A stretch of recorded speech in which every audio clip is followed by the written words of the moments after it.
The senator from Montana. Thank you, Mr. President. Yesterday we saw the President of the United States and many others at Dover Air Force Base presiding over a ceremony that is very sacred to those of us who served, and that is a dignified return of remains from the war zone. And that process happens beginning in the war zone through Dover to the hometown of our fallen heroes.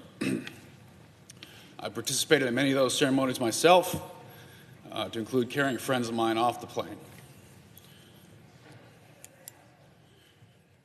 One of those is on this bracelet. He was cut in half by an Iranian EFP. This regime that we are fighting does not care about our partisan politics. They don't care who you voted for, who you pray to, or where you live. They want to kill all of us. And they don't just say it, they actually do it. And they've been doing it for 47 years. This is a war of choice. The Democrats are correct. It's a war of choice that was begun by a radical, lunatic band of terrorists that took over a beautiful nation 47 years ago. Took it over with brutality, force, and savagery. And the second they took it over, they didn't free their people. They didn't unleash the largest oil reserves in the world to build schools and bridges. They took it over to murder their own people and to spread their disgusting ideology across the world, and that is exactly what they have been doing.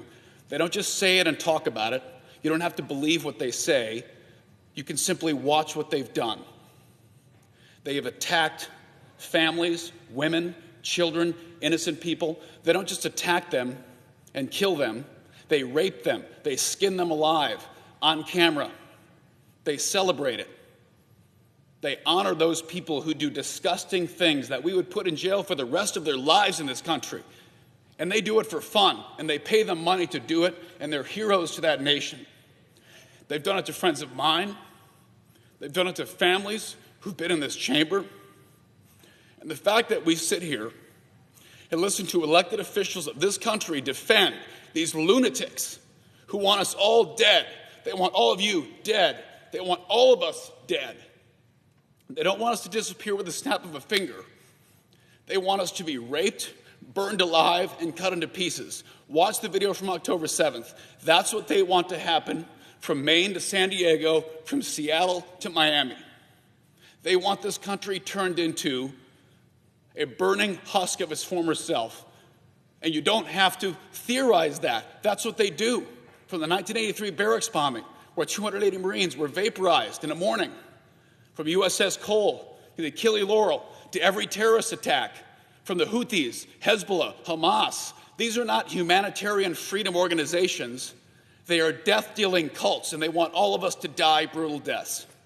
William Buckley was abducted in 1985, an American military officer. He was skinned alive on camera by the Iranians. American prisoners of war who were captured. They were never called prisoners of war because they were captured by lunatic terrorists, so they were not subject to the Geneva Convention. They were captured and murdered, power drills through their brains. This is in Iraq. These are families that have dealt with this, and they've never gotten a single dime. These families have never gotten restitution, and not a single president has ever stood up to them. Love Donald Trump or hate him.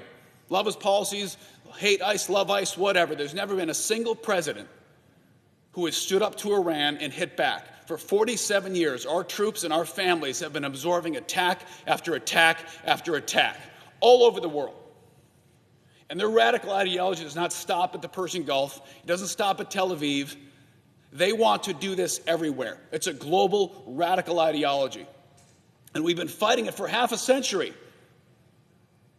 We didn't start this war. We did not, but we will finish it.